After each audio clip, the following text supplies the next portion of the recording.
C'est le moment de vous présenter notre reportage du jour. On vous amène faire du cheval et on parle évidemment de l'incidence de la météo. Vous connaissez bien cette bête-là, les chevaux, vous connaissez ça, c'est votre passion. Est-ce qu'on remarque un changement dans leur attitude dépendant de la météo? Oui, exactement. C'est évidemment s'il y a du beau soleil, puis il fait 25 degrés, les chevaux ils sont confortables, comme nous. Mais par contre, si vous arrivez comme à ce moment-ci, on est l'automne, il fait noir tôt, les chevaux, un peu comme il y a des caractères de chevaux comme nous, ils vont être plus dépressifs.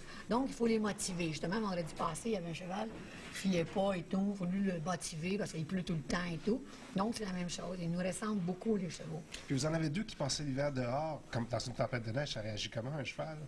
Dans une tempête de neige, les chevaux, ils vont réagir dépendamment de la tempête de neige, c'est bien sûr. Si c'est une belle tempête de neige, ils vont rester comme à l'extérieur, puis ils vont avoir de la neige sur le dos. Puis...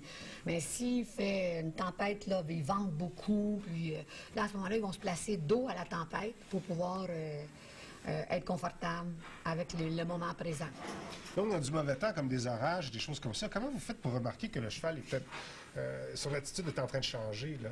Il va avoir les oreilles dans le crâne, il peut se mettre à bouger, à marcher, il est inconfortable, il regarde partout, donc on peut voir qu'il n'est pas calme. Puis on peut peut-être même voir de quel côté ça va arriver, parce qu'il va déjà en train de se placer face à la tempête qu'il va avoir. Donc c'est vraiment le langage du corps, là. Exactement. Le langage non-verbal chez les chevaux, c'est vraiment important à connaître. Si les gens ils veulent en savoir plus de qu'est-ce qu'ils pensent, de remarquer son non-verbal, son gestuel. Là, il s'en vient me voir, il va me dire bonjour de très près. Mais non, c'est ça, le non-verbal, comme nous, c'est un outil qu'on peut utiliser, c'est un élément pour améliorer notre discussion avec quelqu'un. Pourquoi il a fait ce comportement-là, quoi que ce soit, ça peut être bien utilisé. Allons-y maintenant avec les détails météo de la journée. Le cheval ne sera pas trop déprimé aujourd'hui.